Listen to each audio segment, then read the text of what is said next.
The Dagger of King Tut is just one of the many artifacts found within the Boy King's tomb. However, it is the only one with an extraterrestrial origin, and I'm going to prove it to you in 3 minutes or less. Let's get to it. The Valley of the Kings, November 1922. British Egyptologist Howard Carter and his team of workers make arguably the most significant archaeological discovery of all time when they unearth the tomb of the Boy King Tutankhamen.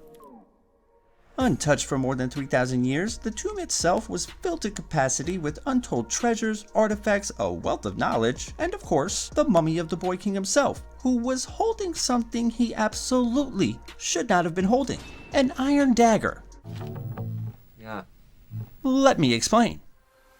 King Tut ruled during the Bronze Age, around 1332 BC, which is over 100 years before the experts say the Egyptians discovered iron, which was around 1200 BC. So, they were really fucking confused, but didn't really give a shit because, well, gold. Flash forward nearly 100 years to 2016, and someone finally decided to give a shit, and most likely wishes they didn't, because spectral analysis of the iron dagger revealed that it wasn't just made of iron, it was made from meteoric iron, which was a truly unexplainable discovery because meteoric iron isn't just conveniently clustered into one spot. That shit is spread throughout. So, finding the iron becomes a difficult process, especially for an ancient civilization who had no idea what iron was. Now, let's just say for argument's sake that the ancient Egyptians were able to somehow locate and extract the iron from the meteor. It still doesn't explain the most unexplainable part, the blade itself, because here's the thing. In case you haven't noticed, this blade is flawless, and by flawless, I mean perfect, and by perfect, I mean it would be fucking impossible for the ancient Egyptians to do this, because meteoric iron contains quite a bit of nickel, which in turn makes the metal very brittle, far too brittle to fashion.